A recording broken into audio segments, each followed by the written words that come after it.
할렐루야. 오늘은 거룩하고 복된 종료주일 2024년 제2 예배 처소인 양도면 소재지 임마누엘 교회 9시 주일날 예배 말씀을 증거해 드리겠습니다.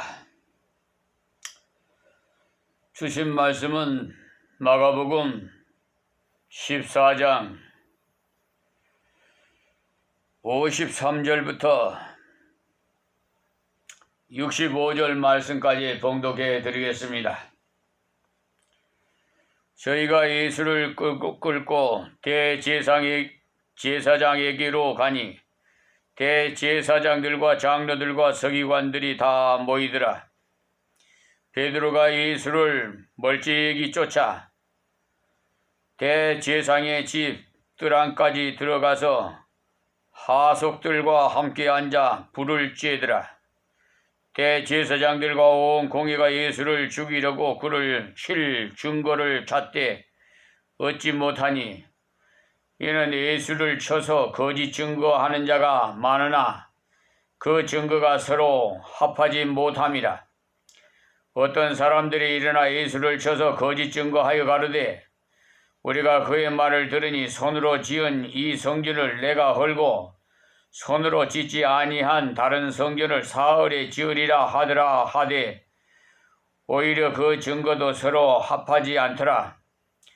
대제사장 가운데 일어서서 예수에게 물어가로되 너는 아무 대답도 없느냐?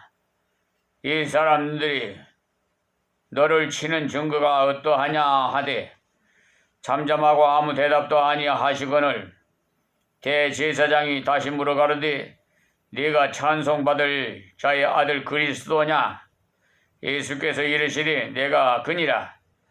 인자가 권능자의 우편에 앉은 것과 하늘 구름을 타고 오는 것을 너희가 보리라 하시니 대제사장이 자기 옷을 찢으며 가로되 우리가 어찌 더 증인을 요구하리요? 그 참남한 말을 너희가 들었도다. 너희는 어떻게 생각하느냐 하니 저희가 다 예수를 사형에 해당한 자로 정죄하고 혹은 그에게 침을 뱉으며 그의 얼굴을 가리우고 주먹으로 치며 가로되 선지자 노릇을 하라 하고 하속들은 손바닥으로 치더라. 아멘.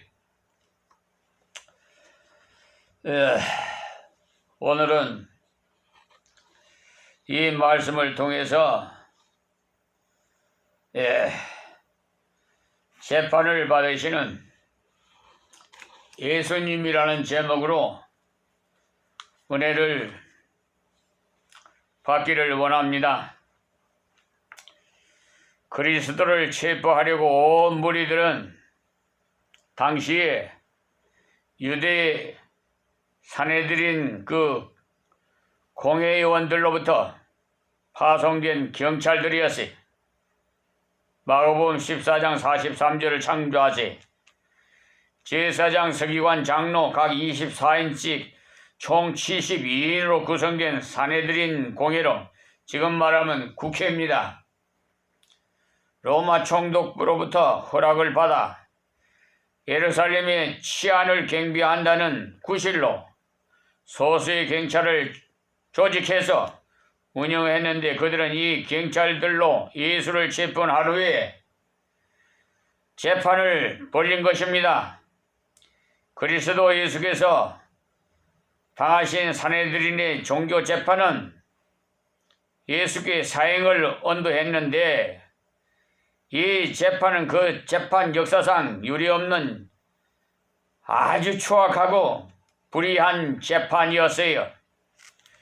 우리는 그 재판 과정을 살펴봄으로써 주님과 우리 교회의 절대적인 세상과 속성에 그 불의한 행태를 교과서적으로 교훈받을 수 있는데 그와 같은 세상 불의에 대한 그 주님의 어려우신 자세도 또한 받을 수도 있습니다.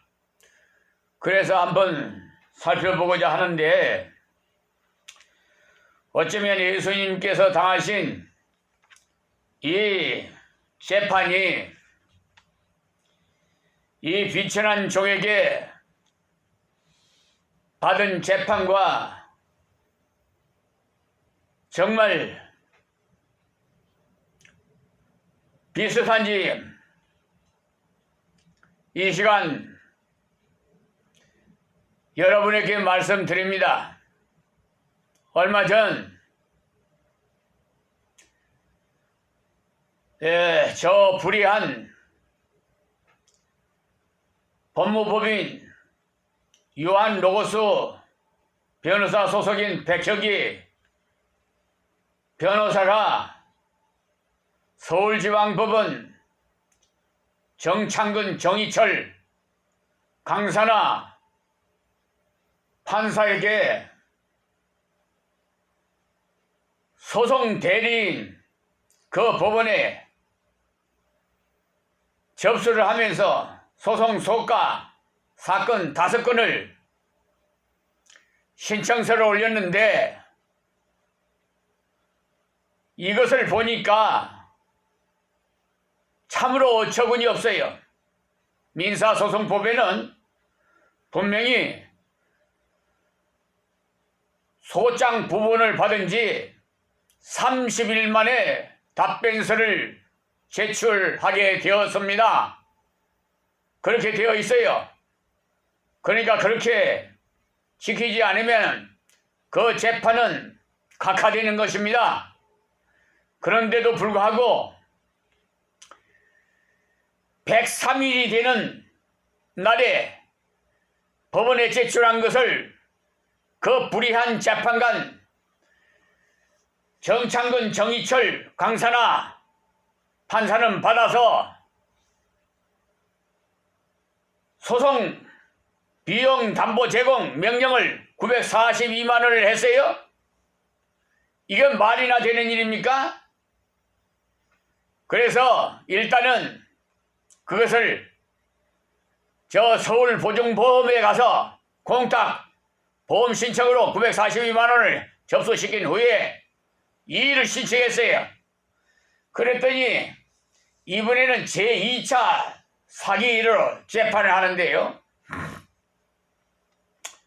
서울중앙지방법원 사법보좌관인 김동군이라는 자에게 백형기 변호사는 소송 비용 계산서라 해가지고 소송 소가를 소송 목적의 값으로 둔갑을 시켜서 1심, 2심, 3심 합해서 942만 몇천 원, 그러니까 그게 짜 맞추는 거지요.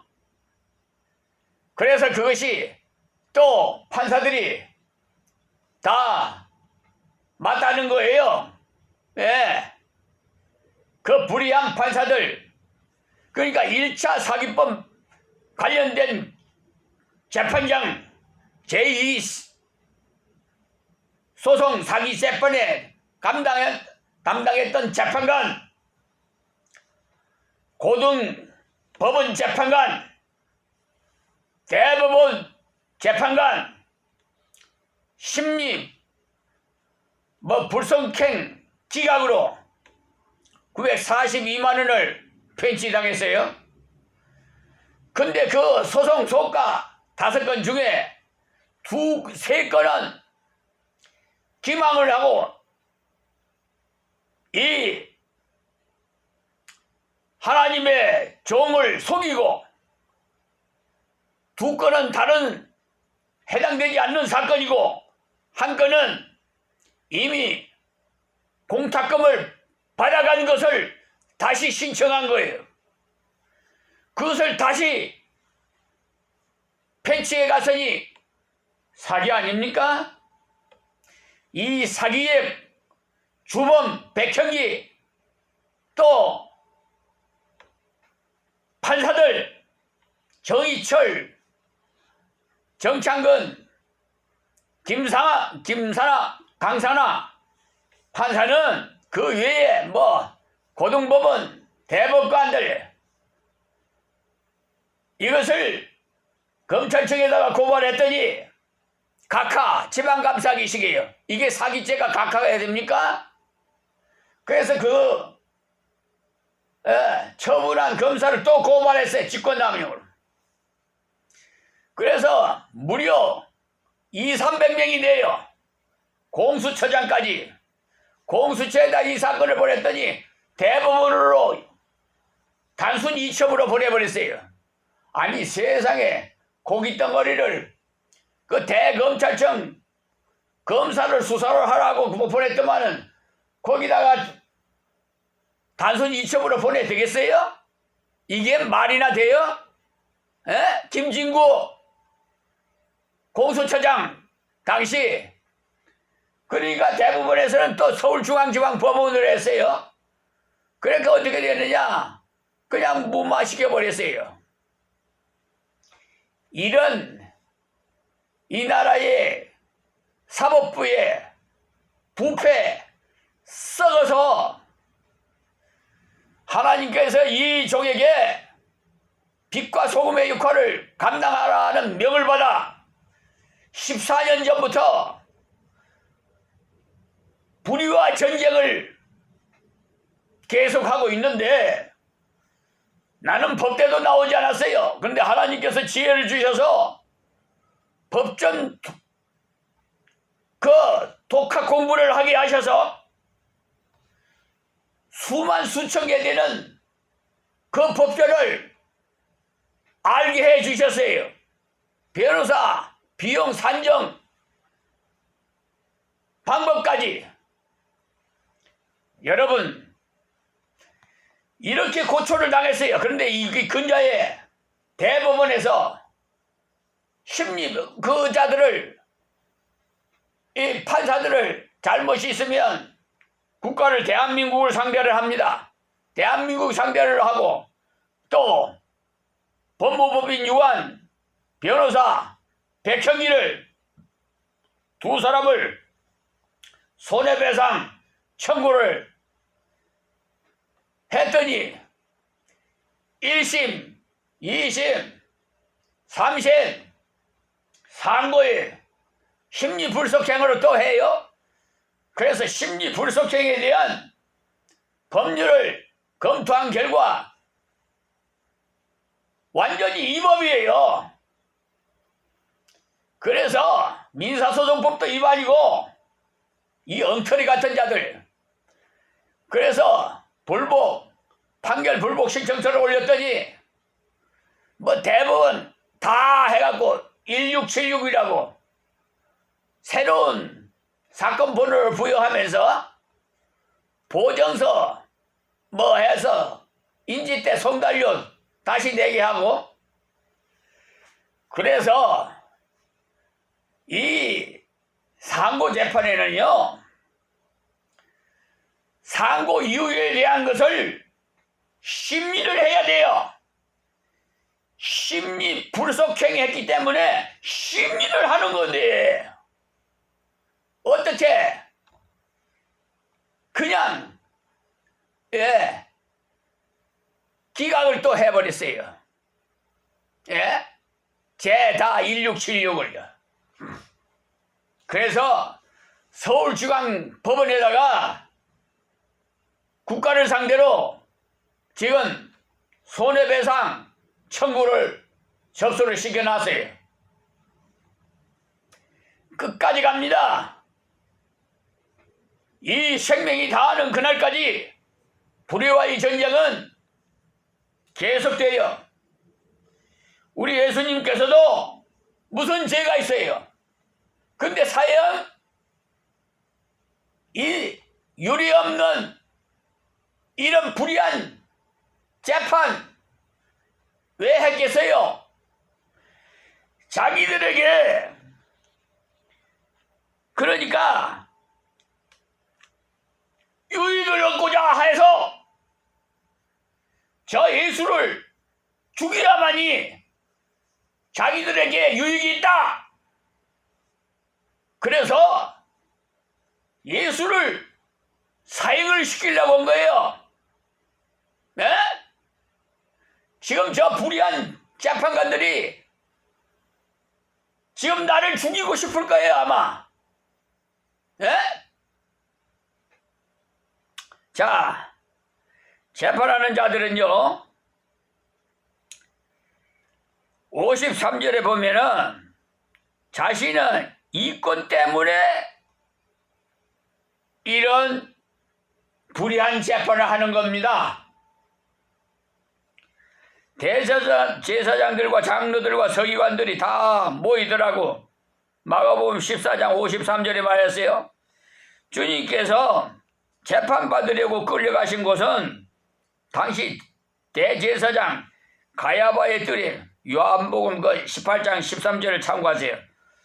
그 가야바의 뜰이었는데 주님의 체포 소식을 듣자마자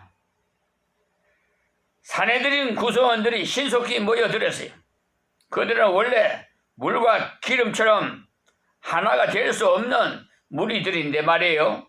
현실주의자인 사두개파와 소속인 대제사장들과 제사장들이고, 그리고 보수주의자인 바리새파 소속인 서기관들과 장로들은 그 신앙 가치관의 차이로 인해 다툼과 반복을 일삼는 자들이었기 때문인데, 사도행전 23장 6절에서 10절 말씀을 참고하세요. 그럼에도 불구하고 6월절 명절의 축제도 잊은 채 그리스도의 체포 소식을 듣고 그를 재판기 위해서 신속하게 하나가 되어 모인 겁니다.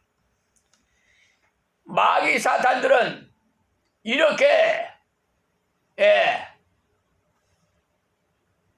죽이려고 해요. 종교자들이 이렇게 그리스도의 종교적 인기는 그들의 명예와 부에 큰 타격을 가져다 줄 것이 뻔했기 때문에 그래요.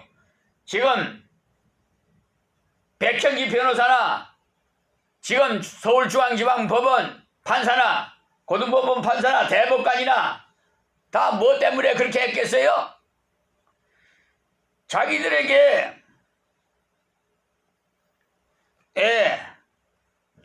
유익이 있기 때문에. 그렇잖아요? 완전히 법을 이용해서 사기꾼에 사기치는 소굴이 되어버렸어요. 이 대한민국 사법부가. 이게 말이나 돼요, 이게?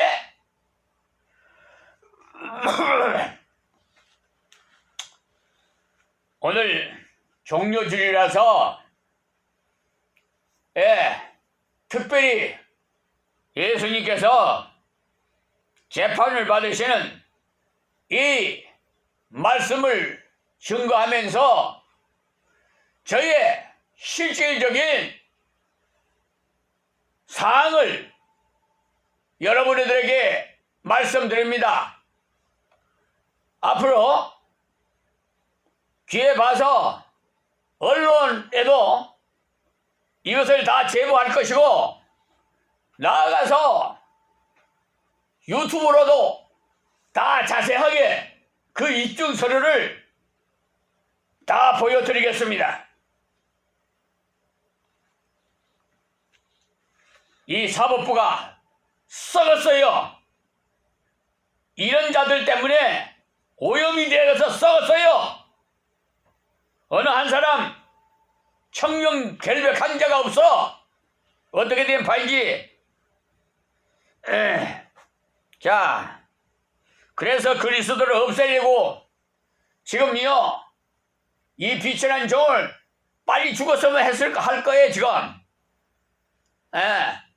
그러나 하나님께서 죽을 고비를 수십 번 있었지만은 이 귀한 사명을 감당하게 하라고 아직까지 생명을 연장시켜 주신 거예요.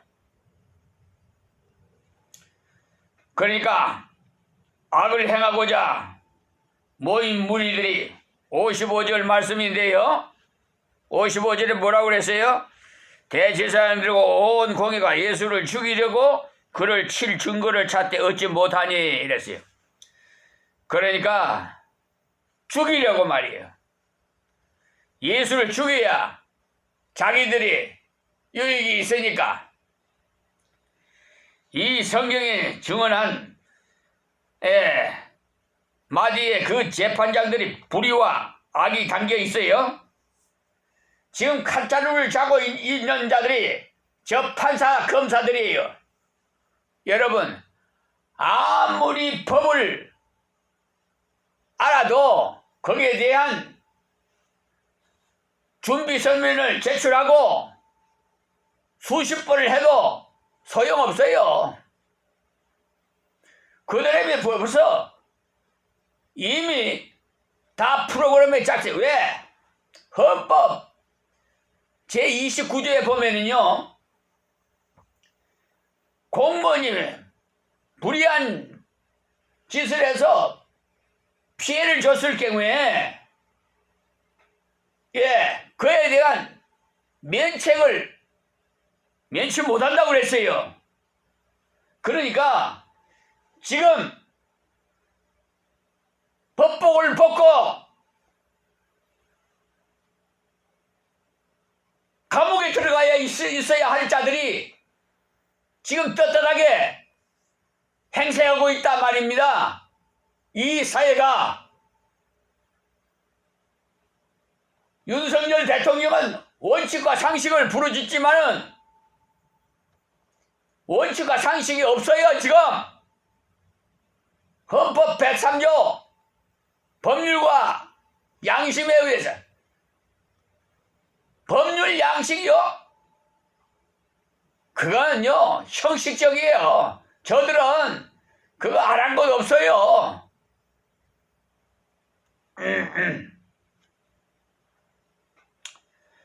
자, 재판의 내용은 뭐냐 하면은 56절에 말씀하시기를 예수를 쳐서 거짓 증거하는 자가 많으나 그 증거가 서로 합하지 못함이라 했는데 56절에요.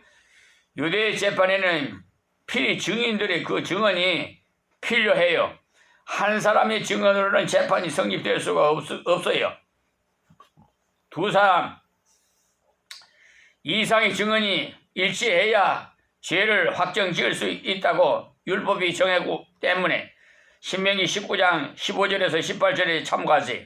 만일 거짓 증인이 발생하면 그가 무고히 고소한 사람에게 증언한 대로 형벌을 받아야 했습니다. 신명기 19장 19절에요.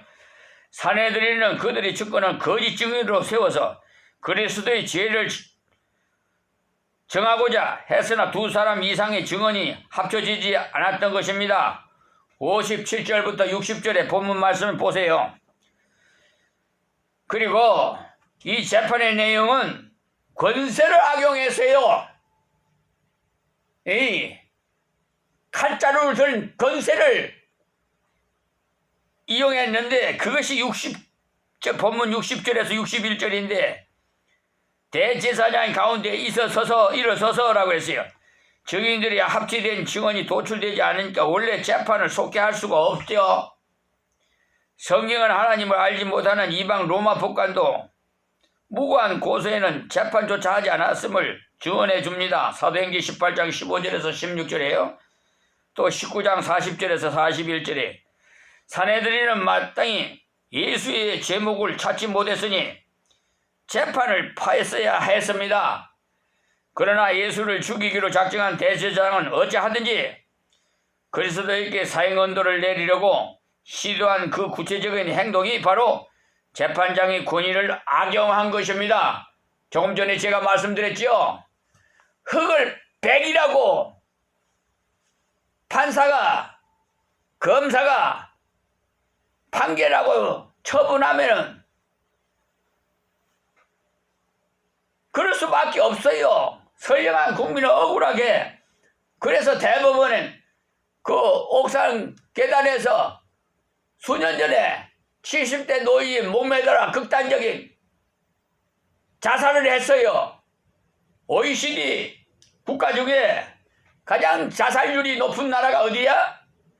대한민국이에요. 예? 창피한 짓 안 해요? 양심 있는 검사는 옥상에서 극단적인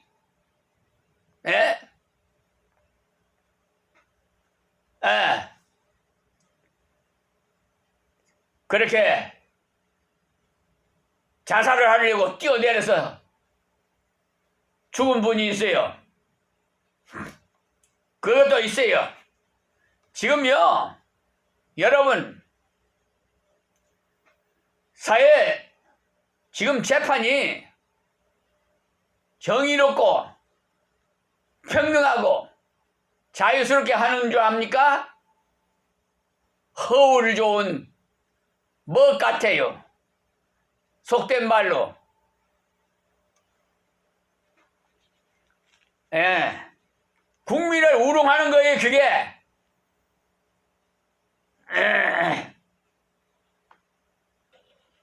사내들이니 법관들은요, 증인들의 그 증언을 들은 후에 가장 연소한 그런 공의원으로부터 고소당한 그런